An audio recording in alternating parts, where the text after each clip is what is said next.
എന്താ മോനെ വേണ്ടത്? ഈ പലഹാരങ്ങളൊക്കെ വിൽക്കാൻ വെച്ചിരിക്കുന്നതാണോ? അല്ല, ഇതൊക്കെ എനിക്ക് തിന്നാൻ വെച്ചിരിക്കുന്നതാ. ചേട്ടനൊരു ഭാഗ്യവാൻ തന്നെ. എന്തോരം പലഹാരങ്ങളാ. അതിന്റെ പേരെന്താ ചേട്ടാ? അതാണ് ജാഗിരി. രാഗിണിയോ? രാഗിണിയും പത്മിനിയും ഒന്നും അല്ല, ജാഗിരി ജാഗിരി. ഓ, വിജാഗിരി. ദൈവമേ, ഇവൻ പൊട്ടനാണോ? മോനെ, ജാഗിരി ജാഗിരി. ജാഗിരി കൊള്ളാം, നല്ല പേര്. അതെന്തിനുള്ളതാ? എടാ, അതൊരു പലഹാരമാണ്, കഴിക്കാനുള്ളതാ. എന്നിട്ടെന്താ കഴിക്കാത്തത്? എനിക്ക് കഴിക്കാനല്ല, ഈ കടയിൽ വരുന്ന മറ്റുള്ളവർക്ക് കഴിക്കാനുള്ളതാ. മൈ ഗോഡ്, ഞാൻ അറിഞ്ഞില്ല ചേട്ടാ. ഒരു 10 എണ്ണം താ, കഴിക്കട്ടെ. വല്ലാത്ത വിശപ്പ്. കാശുണ്ടോ? കാശോ? ഏയ്, കാശില്ല. എങ്കിൽ കഴിക്കണ്ട. കാശുണ്ടെങ്കിലേ കഴിക്കാൻ പറ്റൂ.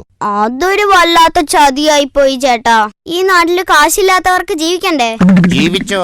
ജാഗിരി കഴിച്ചു തന്നെ ജീവിക്കണമെന്ന് എന്താ ഇത്ര നിർബന്ധം? അപ്പൊ ചേട്ടൻ ജാഗിരി തരില്ല? ഇല്ല. ശരി. അല്ല, ഇതെന്താ ചേട്ടാ? അതാണ് ജിലേബി. അതൊരു കുഴപ്പം പിടിച്ച പലഹാരാണല്ലോ. അതെന്താടാ അങ്ങനെ? ജിലേബിക്ക് എന്താ കുഴപ്പം? അല്ല, ആകെ ചൊറഞ്ഞു തിരിഞ്ഞു കുഴഞ്ഞു കിടക്കുന്നത് കണ്ട് ചോദിച്ചതാ. ജിലേബി അങ്ങനെയാ ഉണ്ടാക്കുന്നത്. നാവില് വെക്കാൻ പറ്റുമെന്ന് ദൈവത്തിനറിയാം. അത് മാത്രം പറയരുത്. ഈ കടയിൽ വിൽക്കുന്ന പലഹാരങ്ങളെല്ലാം ഞാൻ തന്നെയാ ഉണ്ടാക്കുന്നത്. ഇന്ന് വരെ ഒരു കുഴപ്പവും ആരും പറഞ്ഞിട്ടില്ല.